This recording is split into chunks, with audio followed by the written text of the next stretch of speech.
দর্শক ওই কথা যা কইলাম তাই কিন্তু রাখিছি, মানে ডিম 3টেই নিছি, এদেন 6 পিস, তার মানে 3টে ডিম অর্ধেক করে মানে কাটা, মানে মামুরে খাওয়াই দিতে চাইছি আমি, মামুরে খাওয়াই দিচ্ছি। দাঁড়াও কেন আবার কি হলো? দাঁড়াও, টাকা দেবে কিরা? মামু টাকা আল্লাহ ম্যানেজ করিয়ে দেবে, ও কোনো বিষয় না। টাকা দেবে কিরা তাই কও। টাকা তোমরা দিতে পারো, আমি খাতে পারি। খাওয়ার পরে আবার কবা যে মামু টাকা দাও। আমি আপনাদের খাওয়াই দিচ্ছি, বাইগনে মানুষ, একটু খান। দর্শক আপনারা সাক্ষী একটু থাকেন। নলির মধ্যে দেন। এই যে ঠিক আছে দর্শক, দেখেছেন মানে কি যত্ন সহকারে খাওয়াই দিচ্ছি, এরপরেও আমার বাইগনেরা ভালো না।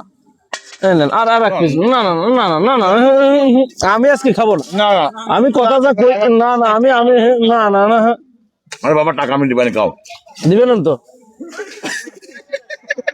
দর্শক আমার সহ্য করছে না, আমার আর আমি বল যন্ত্রণার মধ্যে আছি। ও আপনি কি কথার কথা কইলেন? অর্ধেক দিন টা দিয়ে সম্পূর্ণ টিভি টা যাচ্ছে। তা আপনি তো কেবল স্বীকার করলেন যে আচ্ছা জায়গা আমি দিবানি। কি করেছি আমি? কে বলি জায়গা আমি খাওয়ানি। আচ্ছা গেলেন আগে গেলেন, জম্মের গিলা গেলেন। এখন দর্শক ওই আর দুটো রয়েছে বাগে, আমাকে দোস্ত রয়েছে রাব্বি, ওরা একখান দিবানি আর আমি আর একখান খাবানি, এর চেয়ে বেশি খাওয়াতে পারবো না। ডাক্তার বুঝতে পারছেন কেসটা কি? ফাইনাল। আর এই 3টের বিল মামা দিয়ে দেবেন, কোনো অসুবিধা নেই।